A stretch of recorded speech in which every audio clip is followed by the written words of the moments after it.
economy. It occurs when a society acquires new resources or when it learns to produce more by using existing resources. Economic growth raises a country's overall standard of living. This provides people with goods and time for enjoyable leisure activities. Economic growth enlarges the tax base or the income and properties that may be taxed. A larger tax base lets government supply more public services and lower taxes.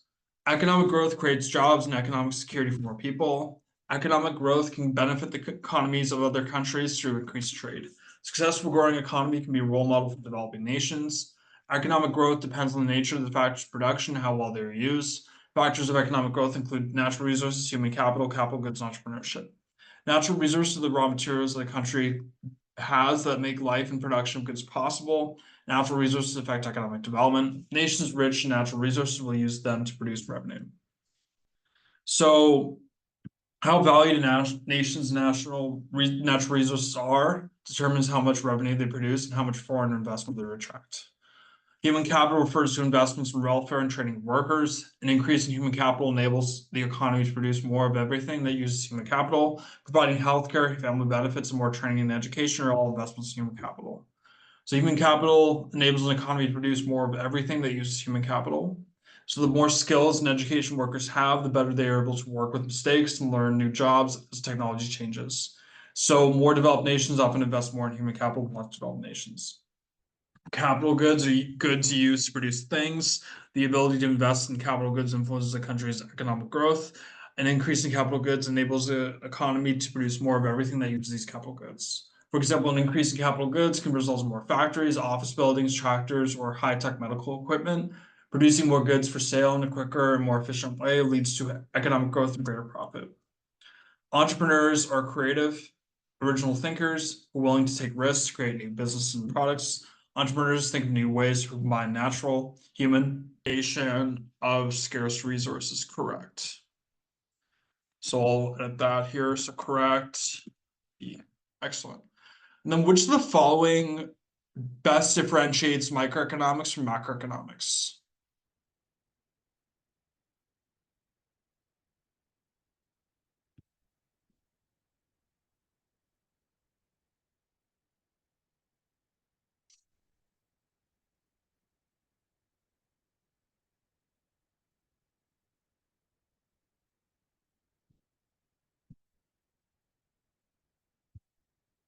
So Abigail says B here, so agreed. So B is the correct answer.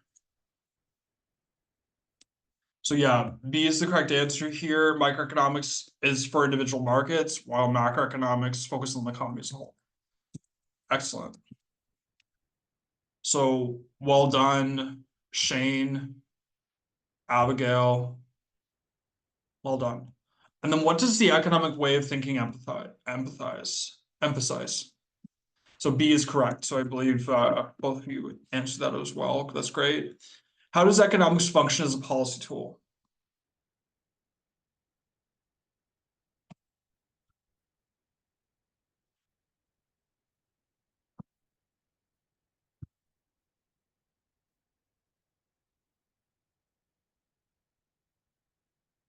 So yeah, it is B again. So well done. B is correct. So what is opportunity cost?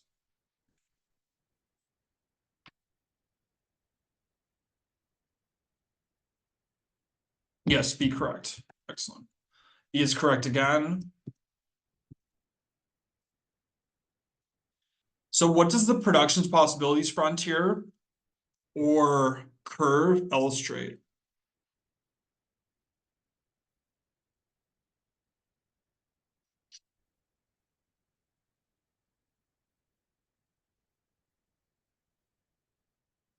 So B is correct. Excellent. So how do gains from trade benefit an economy?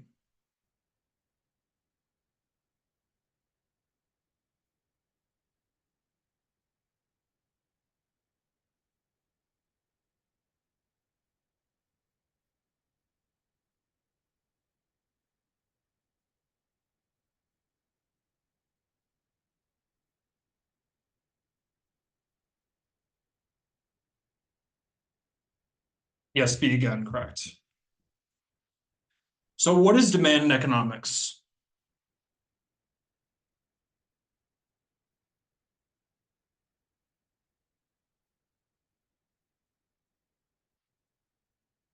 B, correct. What is supply in the context of economics?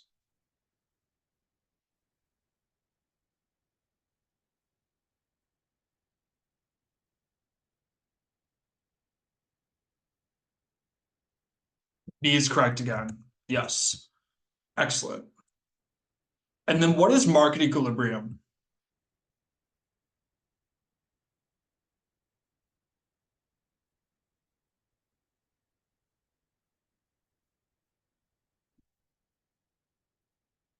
Yes, C, a situation where the quantity demanded equals the quantity supplied. Excellent. Which factor can shift the demand curve to the right?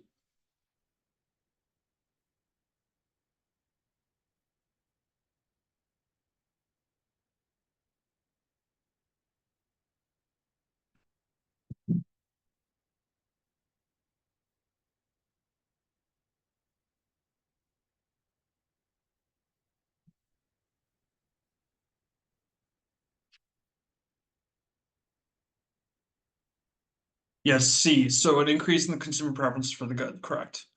Which of the following would shift the supply curve to the left?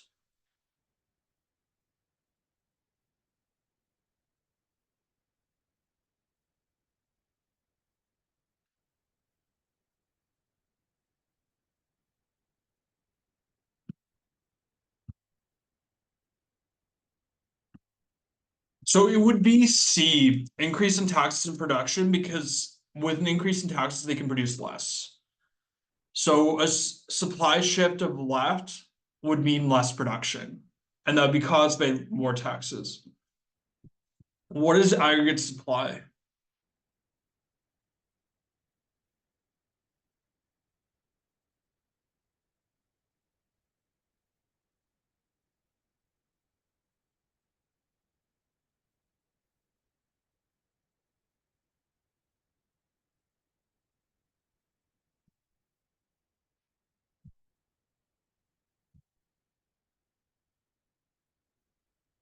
Yes, A. It would be the total supply of goods and services in the economy.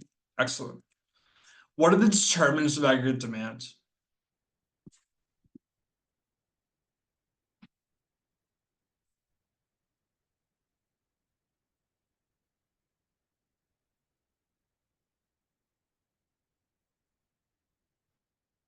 Yeah, B would be correct. Excellent.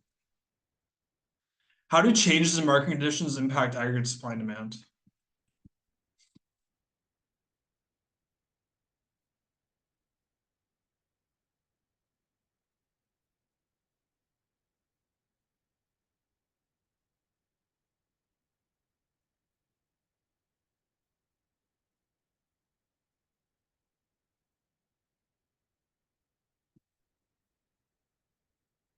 B, yes, correct. What is gross domestic product?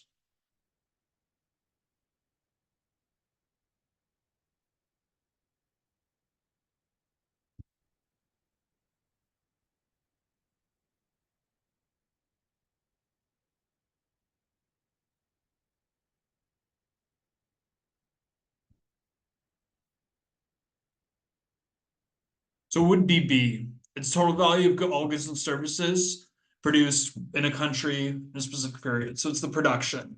Yeah. How is real GDP different from normal GDP, nominal GDP?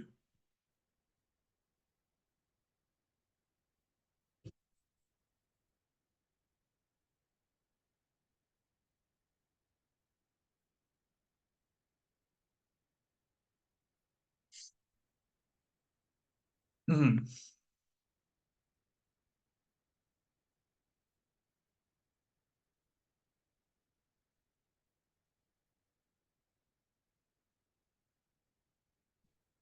Yeah, so real GDP is adjusted for inflation, while nominal GDP is not. Yes. What is the significance of GDP in measuring economic growth?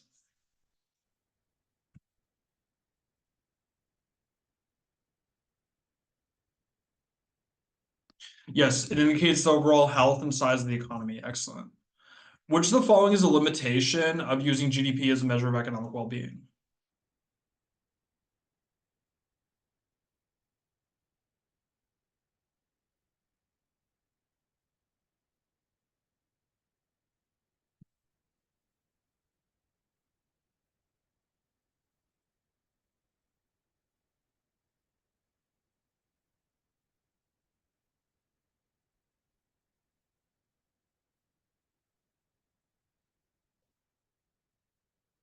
So it ignores environmental degradation and non-economic factors. So it doesn't add in if there's any issues with the environment, like hurricane damage, pollution, etc. It doesn't account for that.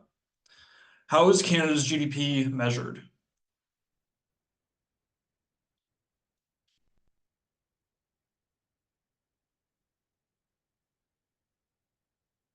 Yeah, by calculating the total market value of all final goods and services produced in the country. Yes.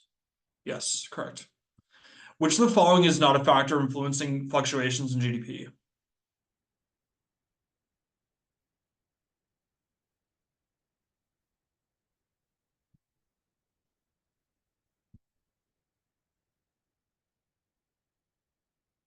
So the number of holidays in a year.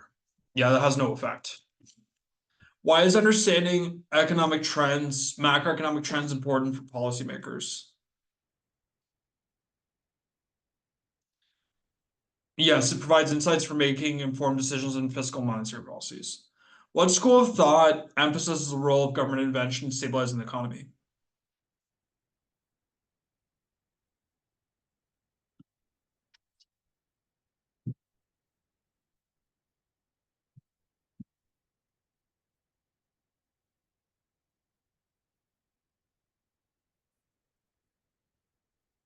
B, correct. So it's Keynesian economics. What is the primary focus of classical economics?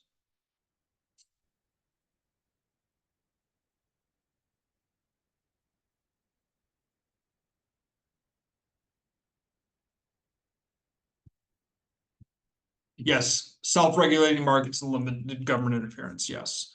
How do different macroeconomic schools of thought contribute to economic policies?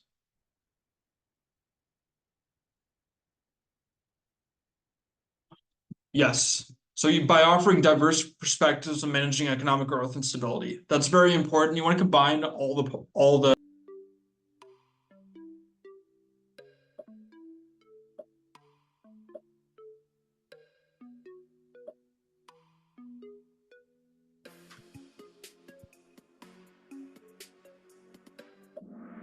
So markets and the government, correct.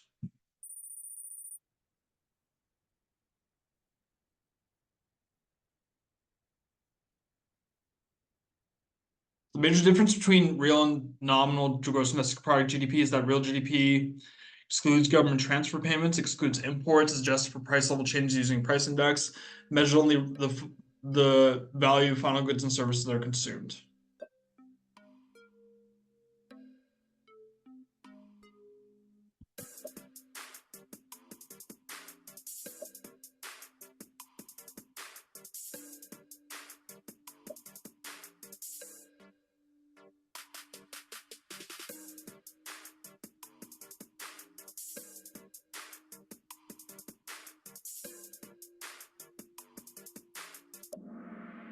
So it's adjusted with prices, yes.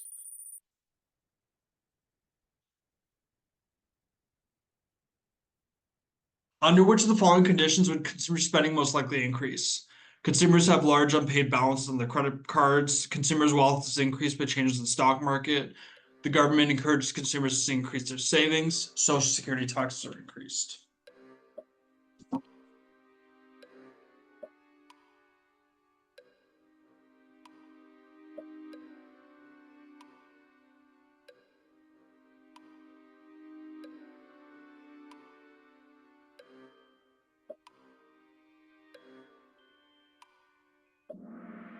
The consumers' wealth is increased by the stock market. Excellent. Mhm. So federal budget deficits occur when more money is being spent on entitlement programs than has been allocated. The Internal Revenue Service spends more than it collects in taxes in a given year. Federal government spends more than it collects in taxes in a given year. High levels of unemployment use up tax collections.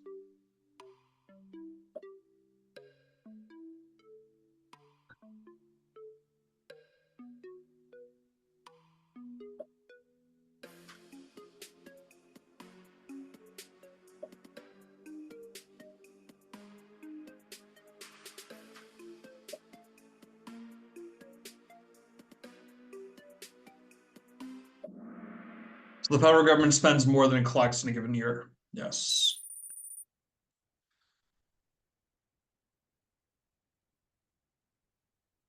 The classical economists argued that involuntary unemployment would be eliminated by increasing government spending to increase aggregate demand, increasing the money supply to stimulate investment spending, self-correcting market forces stemming from flexible prices and wages, or maintaining the growth of the money supply at a constant rate.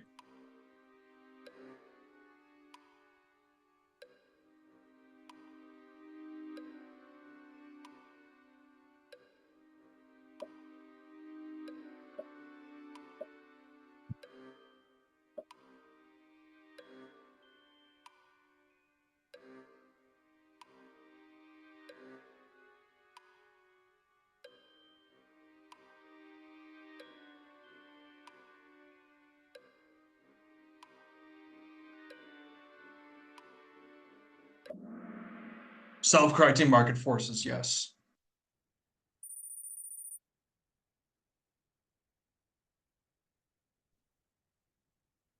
So which of the following best explains why many United States economists support free international trade?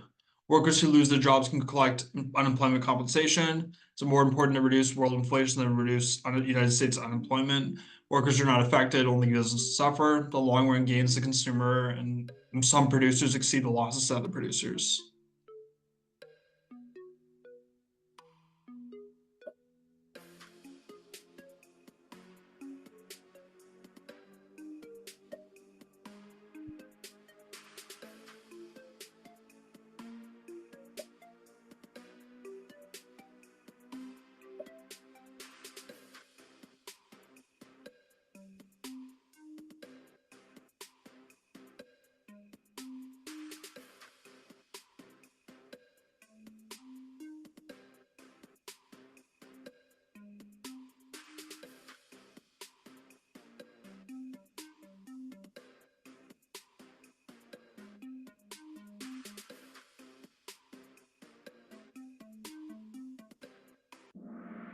So the long run costs are a lot higher.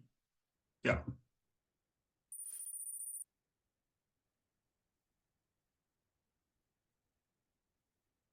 So crowding out is best described, which is the following: the decrease in full employment output caused by an increase in taxes, the decrease in consumption or private investment spending caused by an increase in government spending, the decrease in government spending caused by a decrease in taxes, the increased amount of capital outflow caused by the increase in government spending.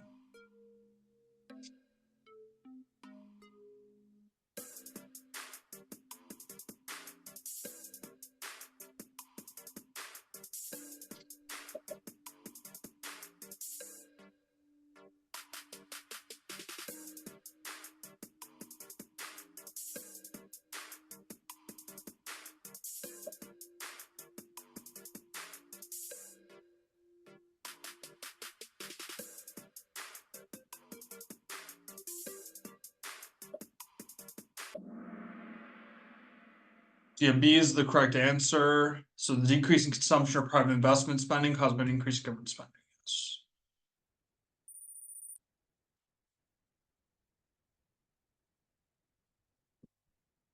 So an increase in the marginal propensity to consume causes an increase in which of the following: marginal propensity to save, spending multiplier, savings rate, exports.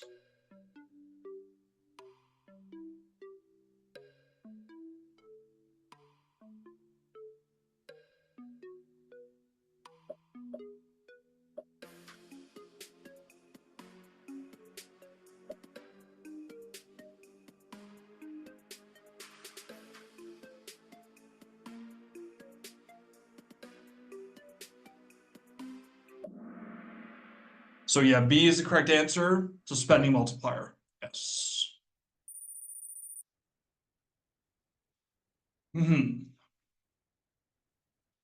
So an increase in which of the following is consistent with the outward shift of the production possibilities curve? Transfer payments, aggregate demand, long run aggregate supply, or income tax rates?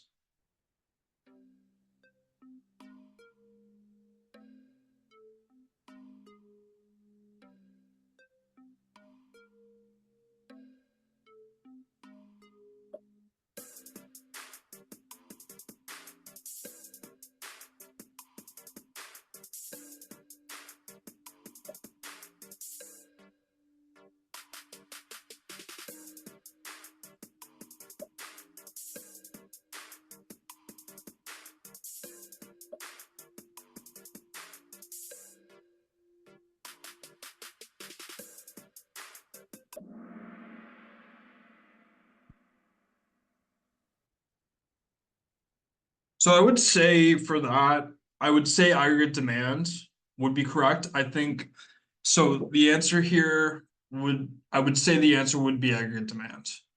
And aggregate supply. I would accept both because both would increase if the production possibilities curve shifted right. Yeah, both would increase. So if you selected either on a test, you would get both right. Yeah. So change in which of the following will cause the short run aggregate supply curve to shift? The price level, government spending, the cost of all inputs, or the price level and government spending.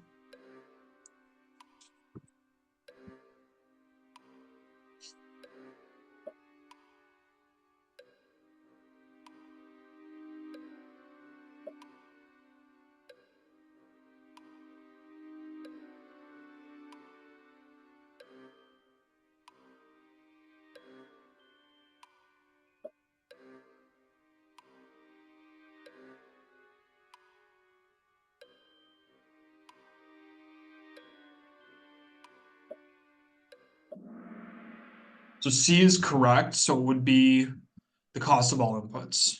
Yeah.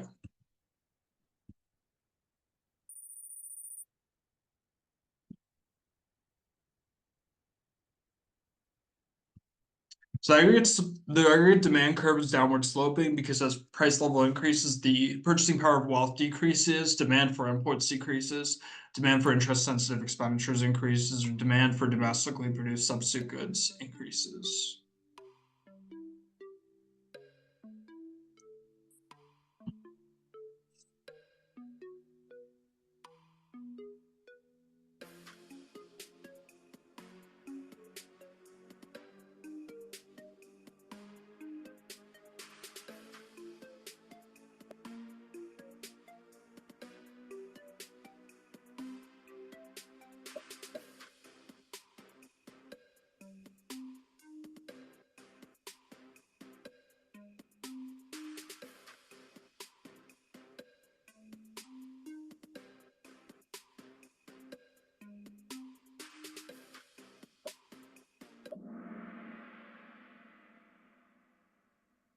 So purchasing power of wealth decreases.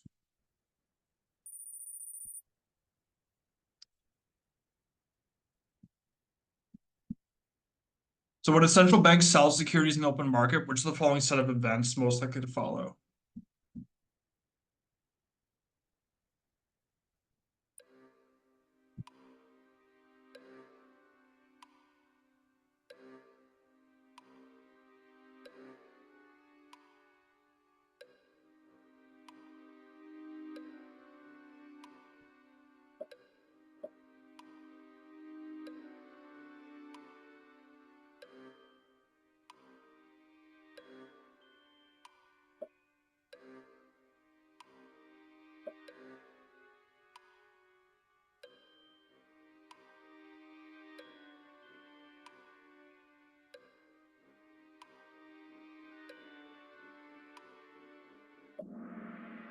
So it would be D. So D, a decrease in the money supply.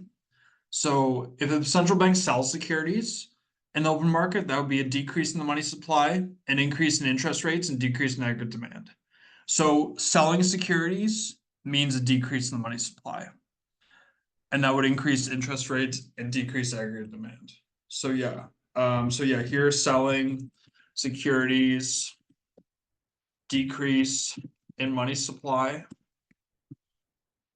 increase interest rates, and then decrease aggregate demand. Yep.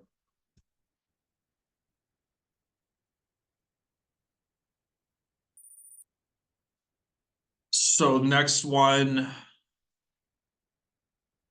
according to the theory of rational expectations, the fully anticipated and expansionary monetary policy will increase potential output, increase unemployment, have no effect on real output, promote the production of consumer goods over capital goods.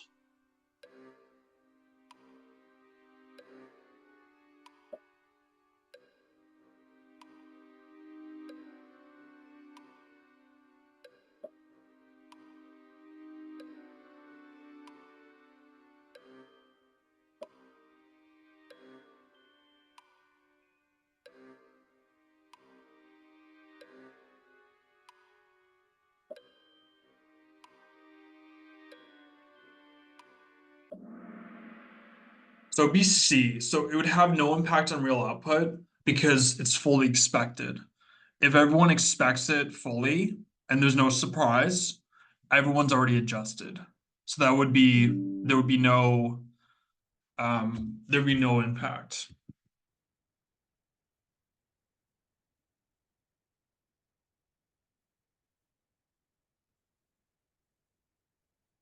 So in the country of agronomia, banks charge 10% interest on all loans if the general price level has been increasing at the rate of 4% per year. The real rate of interest in agronomia is what?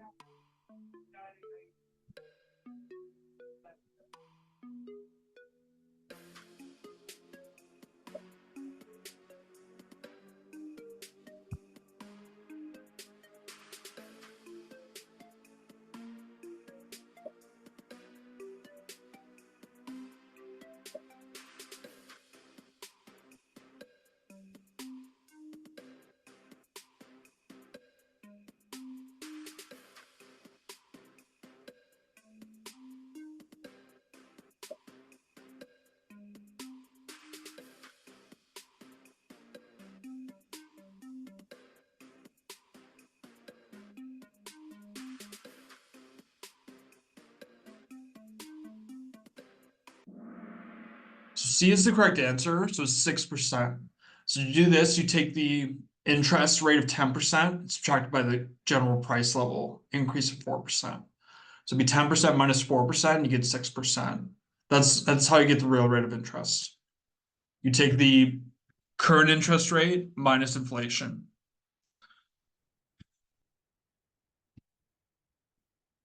So if investors feel that business conditions will deteriorate in the future, the demand for loans and real interest rate in the loanable funds market will change in which of the following ways in the short run.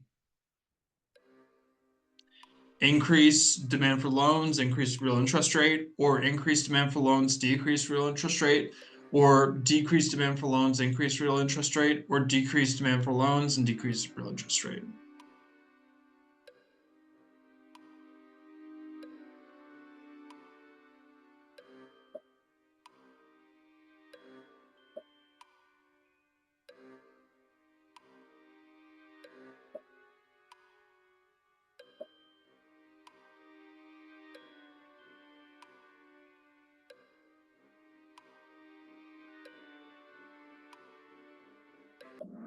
Economy improves, what's that called?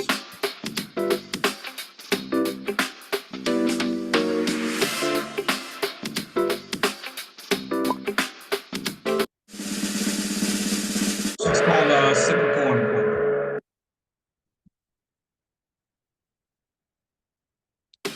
So unemployment that occurs when workers' skills do not match jobs that are available, what's that called?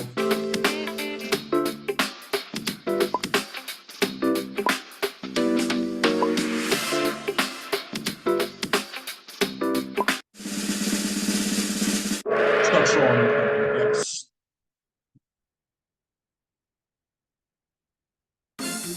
Unemployment Unemployment caused by workers voluntarily changing jobs. Unemployment workers between jobs. Unemployed workers between jobs.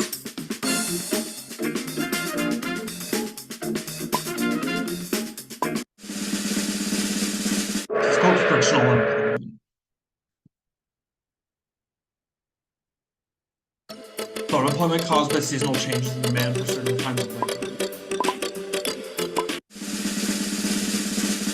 Seasonal unemployment.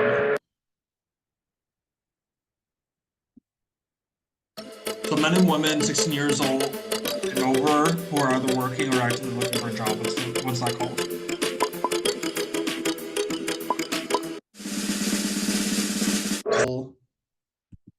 I'll do this with you here. So to do real GDP, it's equal to nominal GDP divided by GDP deflator times 100. So we use that formula to do real GDP here. So that's how we can do that. And we'd use the same formula for the next question here. And then the real GDP per capita, we would take real GDP that we get from the previous question, divided by the population to get real GDP per capita. Those are the formulas you would have to use for those questions there. And that's how you can figure out how well the country is doing on a real basis here, adjusting for inflation. So I'll post this in the chat here. And then real rate of output growth here, we'll delete these and then just write the equation here. So what you can do here to get real rate of output growth, what you do is you take real GDP year 2 minus real GDP year 1 and divide that by real GDP year 1. So you do that. So it's years 3 and 4. So we'll adjust that here. We'll change it to 4. To year 4. So real GDP year 4 minus real GDP year 3 divided by real GDP year 3. So we'll use that formula here and then multiply by 100. So that's how you get the real rate of output growth here. So I'll copy and paste this in the chat here. But you won't have to do calculations like this in test 1. It's just I'm just showing you how to do these calculations here. If you want to try it out. Yeah, but it's not on test 1. So that's how you do that one there. And then the next one here, to calculate nominal GDP, you would have to do, so you'd have to take the price. So in this case, nominal GDP, it'd be the price of widgets times quantity of widgets plus price of gizmos times quantity of gizmos, and then plus price of thingamajigs times quantity of thingamajigs here. So that's how you get nominal GDP. You have to just add all those up here. And then percentage of growth nominal GDP. So percentage of growth. What you do is you take the GDP 2007 minus GDP 2006 divided by GDP 2006 times 100. So that's how you do that to get percentage of growth of GDP, of nominal GDP. So you do that, so you use that equation here. And then the GDP deflator, to do this, you would take the nominal GDP 2007. So GDP deflator, nominal GDP 2007 divided by nominal GDP 2006 times 100 equals GDP deflator. So that's how you get that there. And then real GDP. To do real GDP, we'll use 2006 prices. So 2006 price times quantity 2007 plus 2006 price times quantity 2007 plus 2006 price times quantity 2007. So that's how you do real GDP. You have to just use the same prices for the year before. And I'll paste this in the chat here.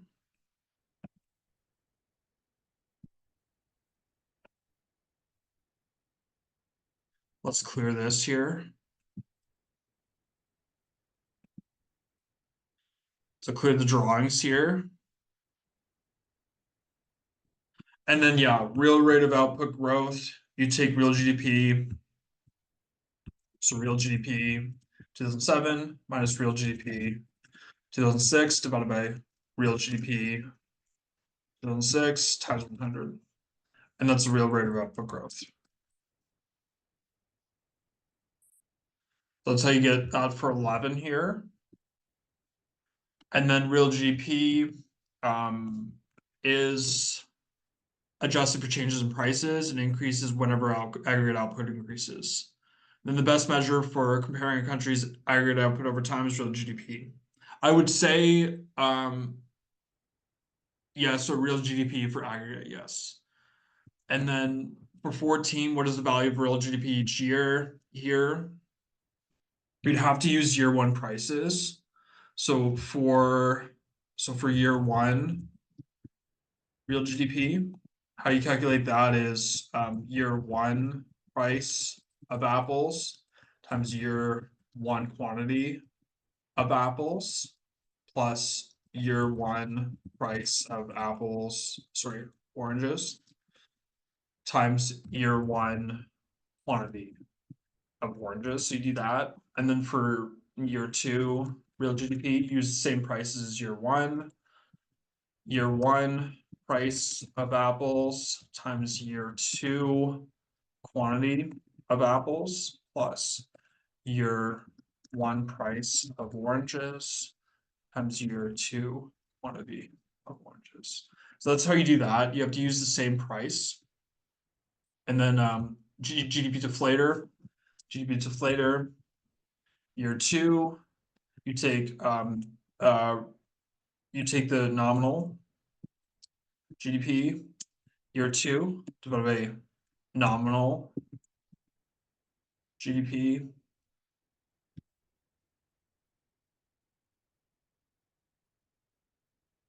year one, and then times 100. So again, to get nominal GDP, so nominal GDP year one equals year one quantity of apples times price, year one price of apples, plus year one the apples times, oranges here, times year one price of oranges. So you do that, and then for year two here, nominal GDP year two quantity of apples times year two price of apples, and plus year two quantity of oranges times year two quantity price of oranges. So those are the equations you would have to use, and the solutions there are very good, very well done. So I'll post this in the chat as well if you want to copy, if you want to save those images. So yeah, that's how you do all of that there.